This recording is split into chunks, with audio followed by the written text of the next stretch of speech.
Hello and welcome, heroes, to the Crit Academy. I am your host, Justin. I am your co-host, Austin. And I'm your co-host, Ian. We're doing so great today. We are off to a great start, as always. We hope to inspire you with creative content on your next adventure, as we always do here. Not bad. We want to thank everyone for joining us today here at Crit Academy Studios, where everything's made up and your roles don't matter. Yeah, that's right. Your roles are like a villain without a dastardly plot. Yep. Useless. Let's be honest, dastardly plots are super important when it comes to D&D, especially when trying to build a great story. Don't get me wrong, I love a good monster slaying dungeon crawl as much as the next fat guy. Oh, absolutely. But sometimes you want something more that really brings your game to life. You want something with a little more purpose. Yes. Now, today we're going to be talking about crafting a dastardly plot. We're going to give you 7 tips today. Now, as much as I would love to take credit for all this flash of genius, I did not come up with any of this. I am a big fan of Kobold Press, so I own all their game mastering and game design books. And so I was reading through one. So good. Yes, I was reading through one, and I found this awesome segment written by Ed Greenwood. Who is Ed Greenwood? The guy who made the Forgotten Realms. Yeah, kind of an important name. Yeah, he's big in the D&D world, right? You know, just a small-time creator of D&D. Right? So, this little segment was written by him, so I kind of took everything I had and I kind of condensed it, but there's something that was in there that really, really caught my eye as far as D&D, because, let's be honest, railroading has a very negative connotation, right? It does, normally, but... That doesn't mean it's bad, though. Right. There is always some pros to having a railroaded styled campaign. There's definitely pros and cons to it. Well, when I saw this little quote in there, I was super excited. This is from Ed Greenwood. It says, "Bring on the railway track with the bound captive, the mustache to twirl, and the scheme to endanger the world as we know it." Yes. Now, why I like that, because that's saying it's okay to have a story that is on a little bit of a railroad. Yeah, Yep. Nothing wrong with it. I've definitely had players say they're cool with low railroading if it keeps the game moving. Yes, and that's actually, honestly, that's one of the benefits, I think, to railroading. Absolutely. Though, let's be honest, people do like their freedom. We're not saying strip that away. You can have a railroad that has multiple tracks, right? Oh, absolutely. But that's kind of necessary when you're going to develop a dastardly plot in your D&D games. Yes. Because as much as we want to be able to say we can predict everything that the players are going to do, We can. we can't as game masters, Not and gonna we'll be shafting ourselves if we try. Oh, yes. So with that, it kind of leads me into one of the first points of this this topic. It's heroes in plots. You know, do you guys know what the difference is between an adventurer and a soldier? One gets paid a salary and one doesn't. That's a good one, but no. That's a very good one. That's nice. That's a very good, but no, that's hilarious. Well, honestly, the answer is a little simpler than that. One seeks out to change and influence the world in some sort of fashion. Right. That's what adventurers do, right? Kind of, They yeah. go out and they either want to save people, they want to rob tombs and get loot, or just experience the world and explore. Right. That changes the world around them. The other just kind of takes commands and lets somebody else change the world. Which is not necessarily bad, but... Right. I'm not suggesting that at all. No, for sure. But, I agree, yeah. Regardless, if the player characters seek to become heroes or tyrants, they seek to be agents of change. And one of the best ways to do that is to incorporate dastardly plots that leverage the change that they want. I think, in my mind, this is basically pointing to tying the things that are important to the character to the plot in some way, shape, or form. It doesn't have to be super direct, but it has to be there. You're not going to want to send, Merle Bronson, who absolutely loves techno gizmos and gears and figuring stuff out, to a place with no techno gizmos and gears. Instead, sending them a place like Ravnica. Although, I'll admit, if you send to somewhere where there has no techno gizmos, I assure you the job will get done very fast. So you can get out of there. He'll make it techno gizmos, right? That's fair. That's fair. And so we want to kind of steer those changes and the stories into those desired goals of the characters, right? Mm-hmm. Enter the plot, or in other words, the outline or script of the story. What was that? Project. I am. I have the mic right here. I'm plenty loud enough. Sorry. Where was I at?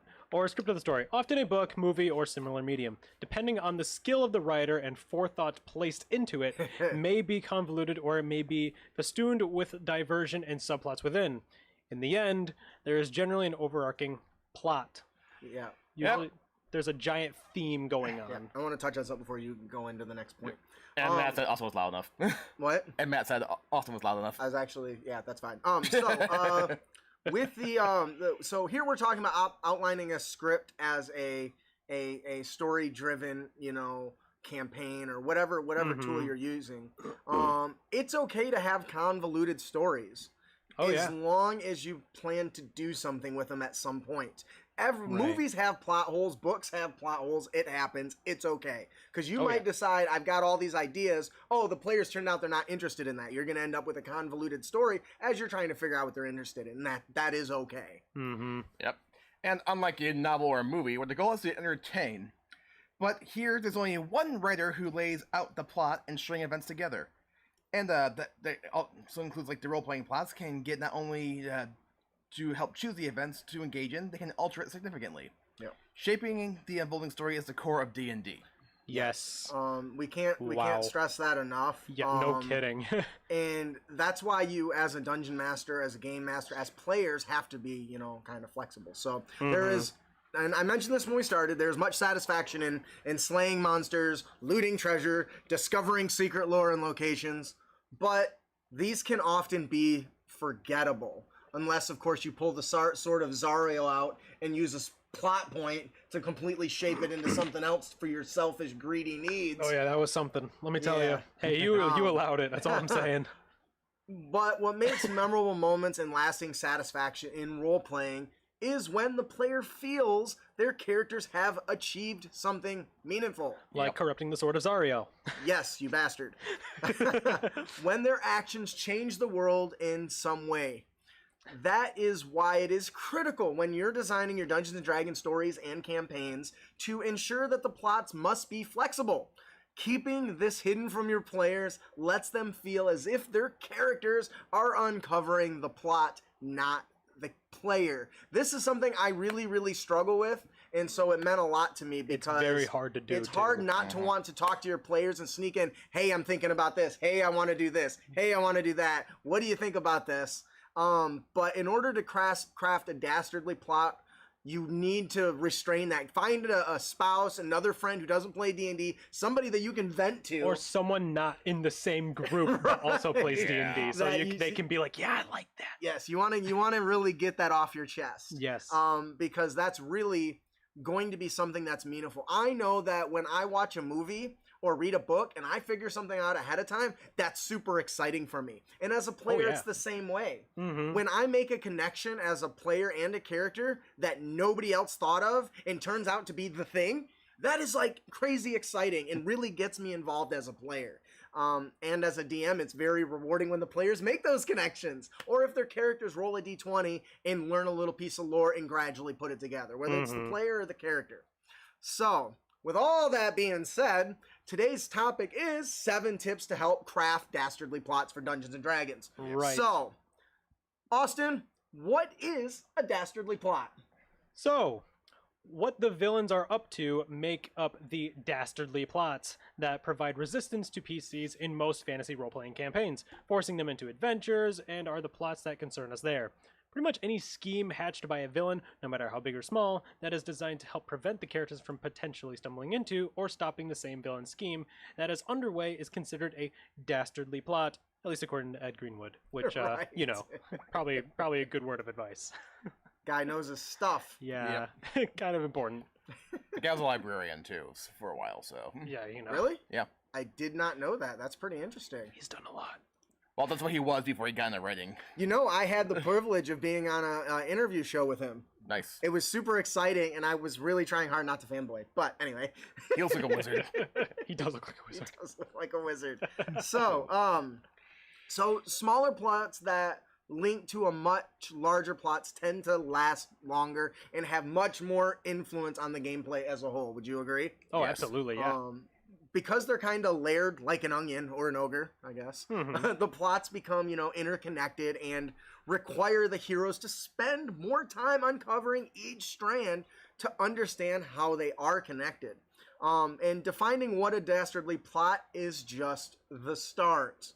We want to talk about what makes a plot juicy and memorable. What makes a story thrilling and exciting to be part of, and drive the story forward to uncover those secrets. You want the players to run and say, oh my god, I want to know, why did that happen? Who was involved in that? Yeah. What is their motivations? And keep in mind, this doesn't simply apply to the DM. Characters can have their own plots as well. This is something that was super intriguing me to read about, because when we ask a player to give us a backstory or a bit about their character, a bond, a flaw, you're basically asking them to write small subplots for the campaign, right? Essentially. That's why it's important to make those decisions when you make a character. And the characters and players, they enjoy scheming and politicking just as much as the dungeon master. Not all players, but obviously that's you need to know your group, right? For sure, for sure. This means that we need to ensure each plot of the story point is somehow connected to a dastardly plot. So even the small machinations that are going on should somehow be interconnected to this big kind of ongoings in your Dungeons and Dragons games. So we've narrowed these down to 7 helpful tips that we think every dastardly plot has. So we're going to give you these 7 tips, and we're also going to kind of give our thoughts on how we would implement them into our games or stories, or maybe give some examples of things we have run into in the past, either we've seen in a game or we've been a part of. For sure. Ian, would you like to tell us what the first dastardly plots include? The first is it must contain both mystery and menace. It must contain the unknown and a threat. Why do you think that's necessary? Because a mystery makes people wonder what's going on here, and a threat throws up the roadblocks for you to overcome. That's actually a pretty good answer. I like that. So, do you have any good examples? Either of you have any good examples of this? My immediate thought is just like an important character death. Okay. Because the reason I say that is because if the character is important, you would likely think, oh, they're going to stick around in the story for much longer. Okay. But when they suddenly stop becoming part of the story, that's when the issues start to arise. Why are they not here anymore? Right. That's actually a Why really good is this point. important character who should have been through with us for an extended period of time is no longer with us? So who did this? Why did it happen? That's a good example, because that just kind of happened. We just started our new actual play show called Plane Shifters, and they plane shifted with some incalculations and ended up in Ravnica instead of Forgotten Realms, them and the entire city of Elturel. Oh, we didn't know it's Ravnica yet. Well, your players don't. The players know, but the characters don't. Yeah, right? the characters don't know. So, and that's an example of a failure on my part, right? That's exactly what we're talking about. Is that plot I didn't hide, I didn't keep secret. Do you think it would have been a bigger reveal if you guys slowly discovered you were on Ravnica versus me just saying that? Yeah, but to be fair, I think you would change the plot a few times too. Yep. Leading up to I did. Oh, I just realized the camera is still on Ian's big face, or Austin's big face. My bad. Hello. A big I'm face. here. So, and that just happened in the Plane Shifter one, right? There's a very important character that was supposed to kind of have certain things going on in my plot, but because Austin's characters got turned to stone during the battle, I kind of took control of the other character. I gave him control of the other character, and he ended up getting swooped away, and now he's been dropped into the city. So the first thing I thought of... He did break free, though. He did break free. He dropped really high from the sky on some noble people. But anyways. Yeah. Well, So now, as a dungeon master, I have to tie actions that he's doing in the city outside of Elturel to the connecting plots of what I've already written, and that's hope to the players and the characters. Yeah, I have no idea what's gonna Where happen. Where the hell did Duke Ravengard go? Yeah, I have Like, no idea. Did they capture him? Are they torturing him? Did he die? Yeah, because as characters, we have no idea what's happened to him. Right. We assume that he is taken straight somewhere, and he's currently being probed by these alien things. And Matt makes an interesting observation too, where he says, for a Destiny plot, one example was, as a player, his guess was Zariel direct Elturel to Avernus so they can make more soul coins. Oh, that's good. I like that. I'm not stealing that at all. That's some good points. Yep. I gotta get used to jump. I still can't. I need to put one of you in charge of jumping the camera back and forth because this is. I can't. I don't have the skill set or the focus. Anyway, so. Oh, shut up. So the other thing you mentioned was menace. What do you think it means by having menace? It's a sense of danger, tension, or threat, in my opinion. I think that's a good example. So probably something along the lines of, you know that this being is powerful, and like they've clearly shown a display of power either by intelligence or actual raw, magical manifestations, or whatever. It doesn't matter. They just have to show that they can overcome what the characters can do now. Yeah, and it's in obvious. Like, so in the example we just mentioned, Plane Shifters, our ongoing game, or just our new game. You guys ran into something that was very menacing, right? These insectoid things swarm the entire city after you plane shifted. You have no idea why. You know there was a lot of them, and they were relatively weak, right? But there was Not a lot shots of here, them. but there was a lot of them. You were swarmed, but you did run into challenges during the battles. We did. And those guys retreated. So not only that, they also did not go down as easily as many of the other things that were there. So they kind of left this kind of question mark where, like, well, how strong are they? Exactly, like, what is the level of power that we are in comparison to them? Because that's currently a mystery. I mean, you were arguably, with your legendary weapon, you were arguably one of the strongest characters. And you got turned to stone like that. You're now, obviously, you know that you rolled poorly. I did roll, but the character was like, "Whoa!" I just got turned to stone after just plowing through stuff. So the threat is there. The mystery is there. Is what happened? Where did they go? Are we gonna fight them again? Who are they? I think Merle's versatility kind of kept him in the game too. What's that? I think Merle's versatility kept him in the game too. There was a lot of things. You're being able to fly really is a huge not problem. It's something that I enjoy trying to overcome. And I think every GM just like, fuck flying, but I actually enjoy the challenge. That's why I start putting creatures that grapple, right? Yeah, for sure. So why did I grab the gauntlets of ogre strength? So the next thing that dastardly plots must contain surprise or attempt to mislead. This is something that I think you will find in every good story. Absolutely. Typically, I think it's known as maybe a twist, right, or a red herring, like a plot twist. Red herring is a herring for the misleading, and surprise for the twist. I do think that when you do a twist or mislead, you have to do it right though, because when you do it wrong, you can piss people off big time. Yeah. Yes. So like I'm gonna like to use a very quick example from the show Lost Girl. They implied over multiple seasons very heavily, if you knew Norse mythology, that the main character's grandfather was actually Odin. Wow, and then they didn't deliver on it, huh? Okay, well, okay, like the salt his they gave was they were known as the Wanderer, which is what Odin was known as. The imagery includes like a person with a walking stick named Gandalf. Once again, it's such as Odin. Yeah. Ran into two ravens, Hugin and Mugen. Oh yeah, we served your dad.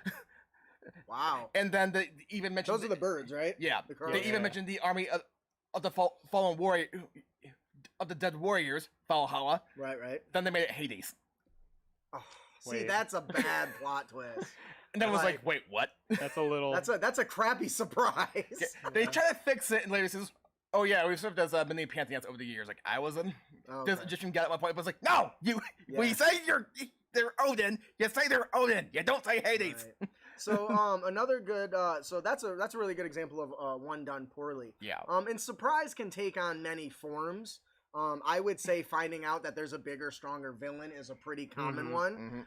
Finding out that who you thought was behind it isn't actually behind it. Yeah, some dude who's even crazier. Yeah, not necessarily big and more powerful. It's just they got such manipulation that it turns out it was the hobo in the corner that watches people move by every single day and knows exactly what they're going to do that really is controlling the story. And I also think that falls under a good red herring or a good misleading, because when you're running a story, you want to be able to draw attention away from what's actually going on, and the villain is going to do that. They're going to do everything to draw you away. What were you going to say? Now, that actually made me think of like the show Supernatural, where like one person like, I can't even make fun of Supernatural because I made this snarky comment and said, oh, who do they fight after they take down Lucifer? His more evil brother that nobody's heard of until now? Oh, for people say, you mean Metatron? The example that I had was so Brent Weeks wrote this trilogy called the Night Angel trilogy. Yes, I love it. It's very good. Love me a good wet boy. Uh, That really sounds bad out of yeah, context. don't say It sounded horrible in context. Worst term ever. Ian, you need to quiet down, man. No. You're hurting my ears. That tells you something. Oh my god, dude. Okay. But point is, was that so and there's a particular scene that happens where the main character was in fact supposed to be shot and killed. But and during the scene before was him and his friend at the time were having this conversation saying how they're about to literally change the world. And the author goes into some pretty big depth on like what the intentions and plans were. Right. But there was an assassination attempt supposed to be on one of the characters, but it failed and they shot the other one. That was the surprise. And That what it catches was you off guard. You're not expecting so, it. and on top of all of that, because what was going on, not only was it a mistake, but it vastly changed because like you gave them all of this, this stuff. Like it was a mainstay character. Right. He was supposed to come up into power, start doing all these things, and it was very foreshadowed, which I think is how you're going to get this surprise. Is you have to do a lot of foreshadowing, saying that you're going to do this, and that's when you rip the carpet out from under them and saying, "Oops, we're not doing that anymore." Yeah. Because A, B, and C, and I think that's how you should really attempt to give surprise to your players. Yes. Now, granted, doing foreshadowing is very hard, especially in a game like D&D where the plot is about as flexible as, like, I don't know, a wet rag. So what? Okay, so that we covered the first one, mystery and menace. Dastardly plots have surprise and attempt to mislead. Austin, what's the third tip we have here for running dastardly plots? So dastardly plots, and this can be very hard, is that shouldn't be easily figured out. They should require extensive investigation and/or exploration. Go ahead. I think where this is where it falls apart for a lot of dungeon masters. There is a thought, there is a belief that if a player character rolls a really high knowledge check, that they should know everything. And I would tell you that that's not true. I would say they should know more than everybody else, but not necessarily know everything. And I think it's been talked before, you can't crit on skill checks for that very reason. When you're building a complex story, you don't want it to be easily figured out when the wizard with a 20 intellect and every feat imaginable that lets them have really high rolls instantly rolls really, really high. Instead, you have to consider the different types of pieces of information and what you're willing to give out based on the skill check. I recently did a 1 minute D&D player tip or DM tip that talked about having like a range band of success. So if you roll an intelligence check and you score low, we always assume, oh, it's a what? Oh, you don't know nothing, right? Now, I was trying hard to work with this and figure it out previously because they just entered a world and I felt bad. No, your character pretty much doesn't know anything at the moment.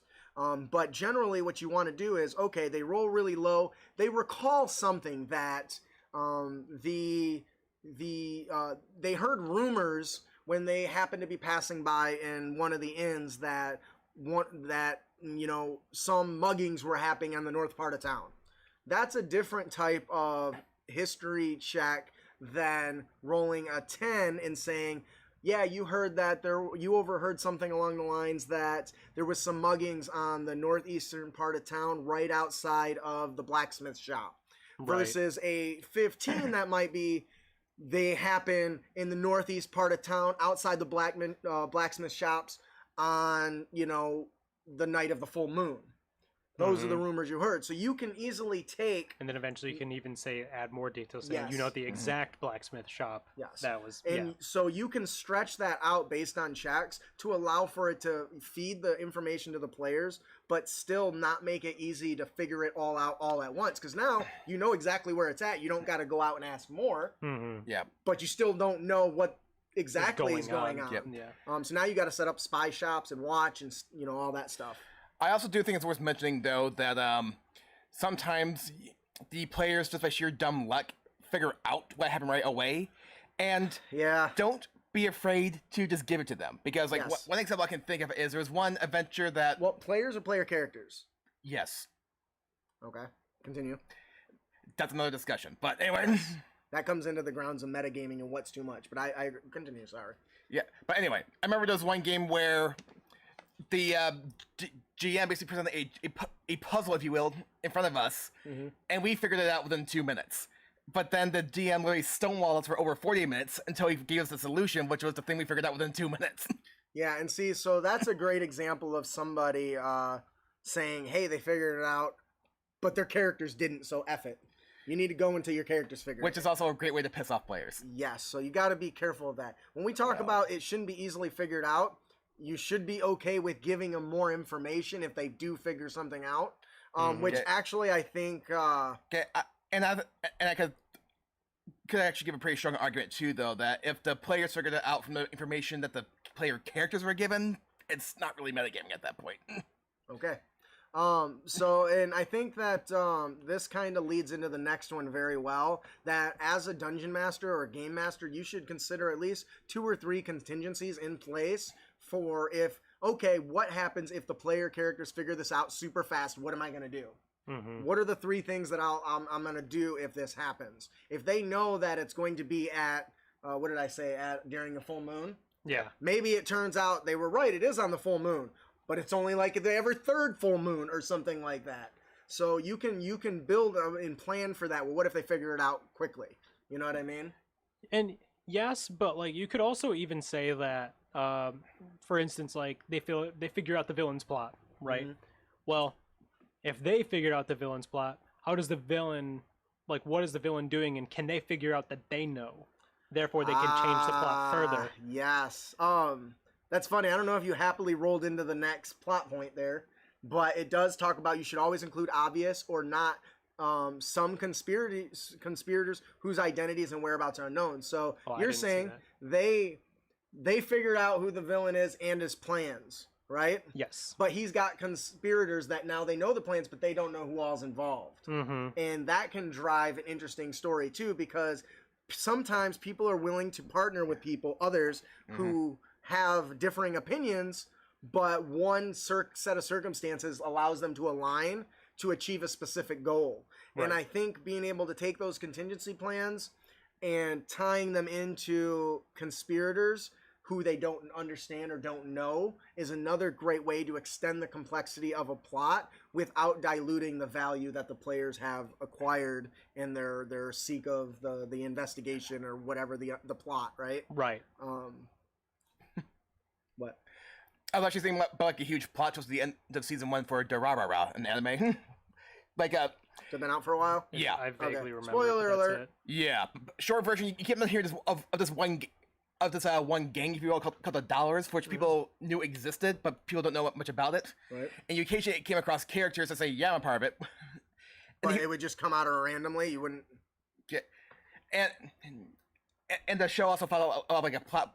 Like characters too. Okay. And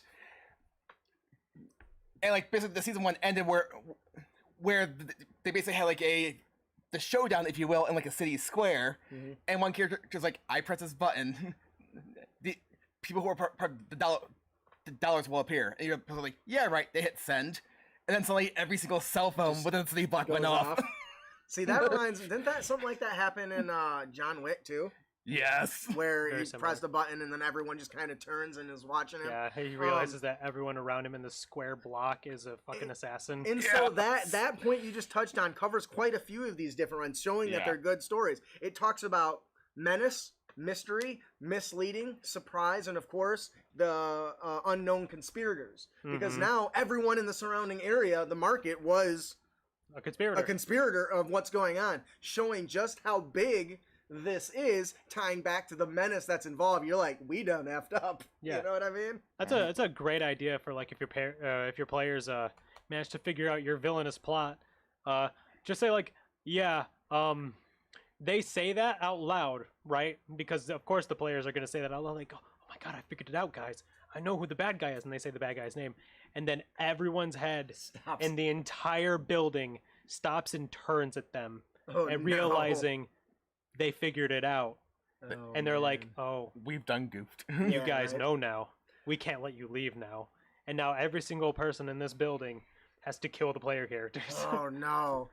Oh man. So in fear or in favor of whatever the villain is doing. that's actually a good point, and I want to touch on that. So something else that can occur when the villain, if the player characters are obvious about what they're doing and they're talking openly in public, Mhm. because we want to tie it to some of the conspirators, that information, as you mentioned earlier, can leak back to them, and they can start putting in roadblocks Yes. to stop them or Mhm. to send them down a different direction. This Right. is a really great opportunity if your player characters make a lot of rolls and they get something that's kind of high, but not enough to succeed, where they get that bare, just shy, where you can give them some misleading information. Hey, yeah, you managed to interrogate this guy, and he told you this is exactly where they're going, this is where they're going to meet up, this is the time, and you get there and it's an ambush. So Yeah. he didn't lie. He was very truthful. Y'all are screwed. But your check doesn't reflect, your skill check value kind of reflects the information that was given, right? Mhm. Now, if they had succeeded, it might be they meet here at this time at this place, and you get there and they're in the middle of another meeting. Now you've got the ambush, right? Right. Or the character they don't know is the main villain leaks information to the player characters about a group meeting when it's actually a rival group to his. So it's like, hey, the PCs win, they take care of these guys. I can't stand, and they want the difference. And they're off my track. Right. So that's a really good example. My enemies win. These guys are trying to figure me out. They're gone. Either way, I win. I love that. And that's what we're talking about. We're Smart. talking about crafting a dastardly plan, right? It all can be tied together. And what's really funny about this, and it seems kind of overly complex, is you don't need pages and pages of information to do this. All you need is one that says, some conspirators, roll a die, half the city. There you go. It doesn't have to be miles and miles of detail. Obviously, the more detail you're willing to add, the better it's going to be. But it's just kind of a contingency plan, going back to tip number 4, right? So how about we move on to tip number 6, Ian? All right. Tie-in flaws, bonds, or ideals of one or more of the characters. Yeah, we talked briefly about this. This is something that I think 5th edition really did really well by including flaws, bonds, and ideals on character sheets. I think that's one of the best ways for us as dungeon masters or game masters to include their characters, because they're telling you exactly what's important to their character in 2 or 3 lines. Even if you didn't read all their backstory and you just take those segments, you know what to target. You know what they care about. You know what their weakness is and how to exploit it. The villains are the same way. They're going to exploit these features of the characters. They're going to take advantage of them, and they're going to lure them away with it. The most common example is a greedy rogue, right? Oh, you yeah, can't tell me the not good rogue isn't for an instant going to consider helping his players and backstabbing them if there's some rubies and diamonds involved. Oh yeah, dude. Like, look, all I'm saying is when we did the Descent into Avernus campaign, when I took the Sword of Zariel, like, look, man, I was willing to bet so much on just grabbing that thing. Yeah. Like, I was like, If you hadn't 'Cause, like- considered using a plot point for that, it would have unfolded so differently. oh, absolutely. And I would have lost my character. Right? But that was the beauty of it, is you approached me and said, hey, I want to do this.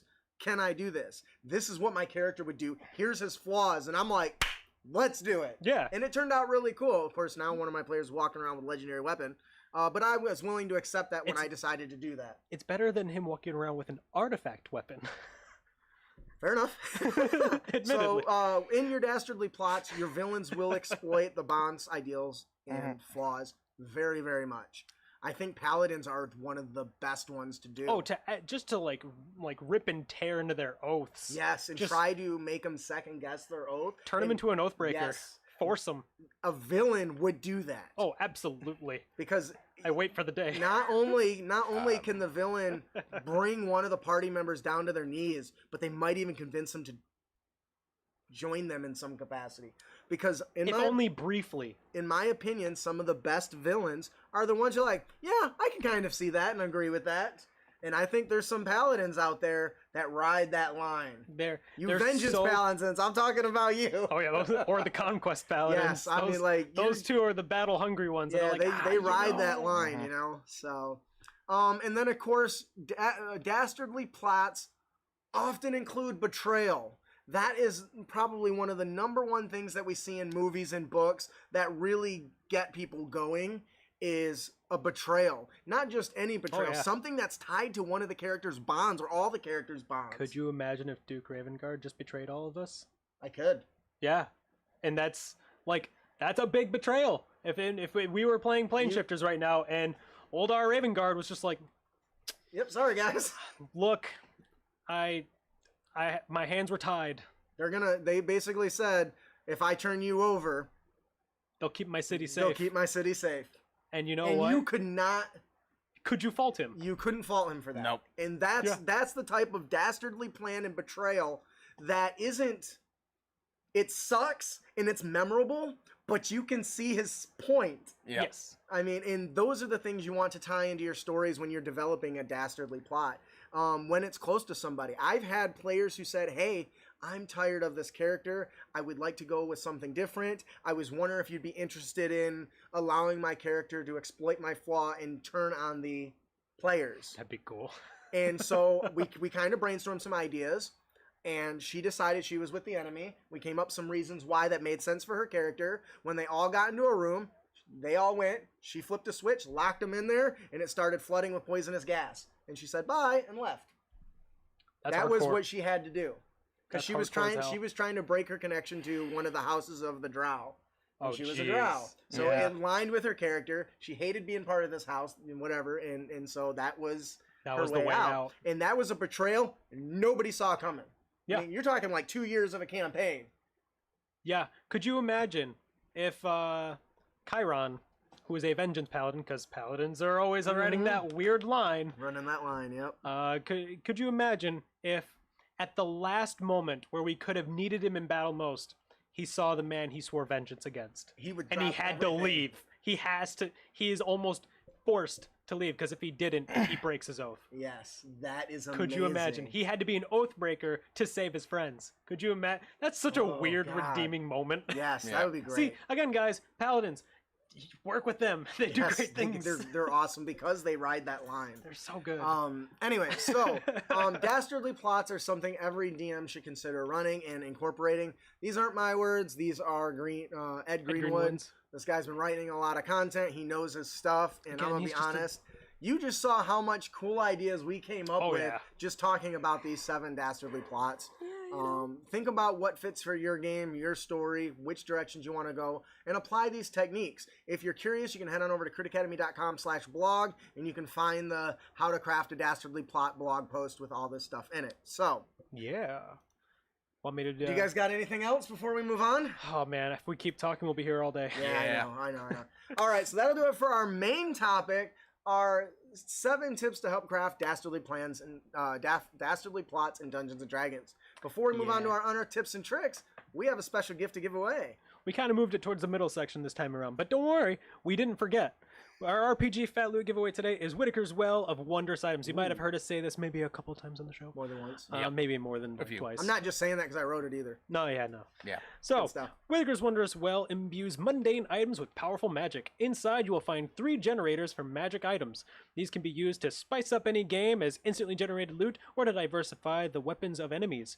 Within are weapons with incredible effects, such as immolating the flesh of foes that their steel bites into, or simpler ones that emit light in dark times.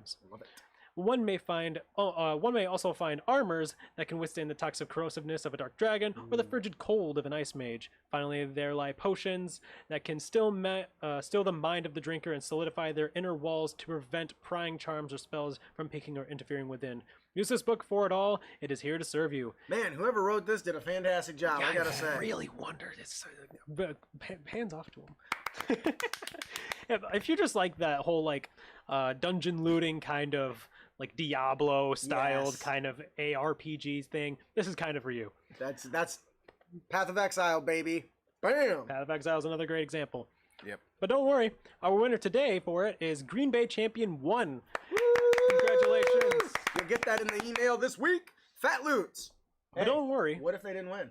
Yeah, don't worry about it. If you didn't win, you can head over to critacademy.com and subscribe to get a complimentary copy of your best-selling D&D supplement, Challenge Accepted, and to be entered for your chance to win more fat loots like this. Did I hear him right? Yeah. Did he say not only are you being entered to win loot every week, but you're going to get a free copy of one of our best sellers? Yeah, it's insane, isn't it? Yeah, it's almost like I planned that. It's almost like your marketing team is impeccable. Right?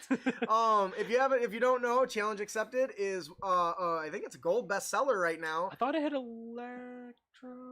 It was. It's not now. It's gold. Oh, I just updated the tag. It's a gold bestseller. It takes some of my favorite 4th edition skill challenges and brings them to 5e, and they are awesome. And you can get it for free. Head on over to critacademy.com and subscribe. You have no idea how cool it is and how much you're missing out on it. And of course, you'll be entered to win other stuff too. Yes, I'm super excited for this because I think that's a hell of a reason to subscribe to the show. With that, let us move on to our Unearthed Tips and Tricks. And now, what you've all been waiting for, our Unearthed Tips and Tricks segment, where we bring you new and reusable material for both players and DMs.